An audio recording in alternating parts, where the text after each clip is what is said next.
All right, today we are doing a deep dive, deconstructing the expedition into the Everchange mine. We're going to break down how this story just masterfully builds its world, introduces us to its characters, and paces the plot to create this unforgettable adventure. So, let's get right into it. And right off the bat, the tone is set. With just this one line from Carl, our resident pragmatist, we know everything we need to know. El Pashal isn't some friendly little town. It's a fortress. This is such a great way to do it, right? It's not just a narrator telling us it's dangerous. It's world building that comes straight from a character's voice. It instantly gives you a sense of scale, history, and danger before we've even set foot inside. So, our first stop is the arrival at the gates. This is where the story really hammers home the city's power structure and, immediately shows us how this particular group of adventurers plans to deal with it, which is, of course, by trying to break the rules. And you can almost feel the shift here, can't you? Outside, it's just total chaos. Dust, wind, people shouting. But the second they step through those gates, everything changes. It gets cool, it's organized, it's industrial. Those echoing sounds of hammers and chains tell you that El Pashal isn't just a city, it's this massive, functioning machine. And our adventurers, they've just walked right onto the factory floor. And here's the crew. We get this really quick, super effective snapshot of everyone. You've got Sam, the quiet one, taking everything in. Ukla, the silent muscle. Merton, the paladin who keeps things tidy. Of course, Carl, the voice of caution. Chases, let's call him the enthusiastic diplomat. And then Navi, the calm, smart leader trying to hold it all together. You get their entire dynamic in a single moment. So how do you get past guards who are literally designed to measure everyone? Well, you don't even try to blend in. Navi makes this incredibly bold move and just drops two of the most powerful names in the city, Lasgang and Ziggurat. And just like that, the guards, and we, understand that this is not just another group of sellswords. These guys have a reputation. And in a city like this, reputation is everything. And that bold move, it pays off because it gets them an audience with Roja Moonglow herself. This is our call to adventure moment, but it's got this great corporate twist. It's basically a business meeting with an extremely powerful, and you can tell, very calculating person.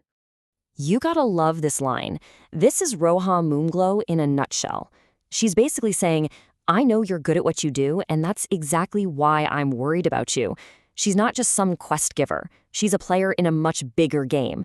And this one sentence really defines the whole vibe of El Pashal. Opportunity and danger. They're two sides of the very same coin. So here's the choice she lays out for them. On one side, you have a pretty standard monster hunting job in the Eared Forest. But on the other, the mysterious Everchange mines. And check out the subtle manipulation here. She calls the forest unpredictable, but she frames the mine problem as something perfectly suited to their very specific experience with unusual underground phenomena. She is masterfully guiding them exactly where she wants them to go without ever having to say it directly. And after all that careful, high-stakes political maneuvering, the decision is punctuated by this perfect line from Chase. It's just a great little moment of humor that reminds us who these people are. Sometimes the simplest logic wins out. And with that, the choice is made. They're heading for the mines. Okay, and now the descent begins. The whole feel of the story shifts here, right? We're leaving the urban politics behind and moving straight into suspense, maybe even a little bit of horror. And all that tension is built on what they hear from the miners themselves. And look at how they just layer on the dread here. This isn't just a warning about a cave-in. The foreman, their guide, they're describing a mine that feels alive and angry. The rock is speaking. The rails are shifting by themselves. And then there are these sounds, knocking, scraping. Men haven't just died down there. Some have literally vanished.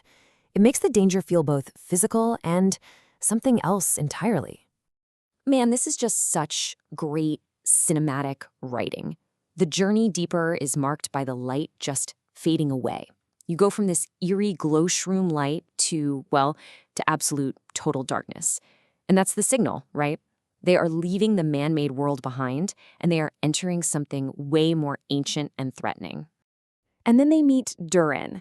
He's the only survivor, and he's completely traumatized. His warnings are scary enough, but this one line, this is the turning point. This confirms it. The threat isn't just geological, it's alive. There's something down there in the dark with them, and it's watching. So, this brings us to the climax. The party is finally about to come face to face with whatever has been terrorizing these miners. But here's the thing. They're walking into this fight already at a huge disadvantage. The story introduces this really clever environmental hazard called miner's mania.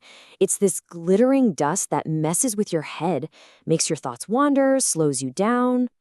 As a plot device, it's brilliant. It just instantly raises the stakes by handicapping the entire party right before the big fight. So now it's not just about strength or skill, it's about fighting through your own compromised mind. Okay, so let's break down this ambush. First, the trap gets sprung. The dust hits them. Then, the enemy reveals itself, a basilisk. You know, the kind whose gaze turns you to stone. Navi's warning comes instantly. Do not meet its gaze. So now they have to adapt on the fly. How do you fight something you can't even look at, especially when your brain is full of fog? You have to rely on nothing but instinct, sound, and shadow, working as a team until finally they coordinate one last strike that brings the beast down. So the monster's defeated, and we move into the aftermath. But this isn't just about them catching their breath. Oh no, this is about uncovering a much deeper truth and setting the stage for everything that's coming next. In the middle of all the chaos and the wreckage, Merton spots something. It's a piece of leather armor, half buried in the rubble. And on it, there's this faint little stamp. Just 2 letters, LZ. It seems like a tiny detail, but it's about to change absolutely everything. And boom, there it is, the reveal. LZ stands for Les Gang. The very people who hired them are directly connected to the dead miners in this sealed-off, monster-infested part of the mine. This just went from a simple pest control job to a full-blown conspiracy. What were Les Gang's people doing down here? And why did they want it kept quiet? But the story's not done with the revelations.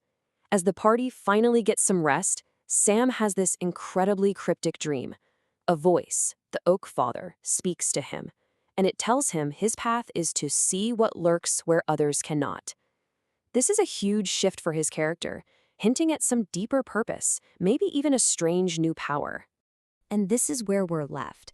Sam wakes up from that dream and realizes he can see perfectly in the pitch-black darkness of the mine. His quiet statement, "A tree talked to me," is met with just stunned silence from the others. And that final question just hangs in the air. What has Sam become? What is happening to him? This personal mystery layered on top of that whole Les Gang conspiracy, well, that is one powerful hook that leaves you desperate to find out what happens next.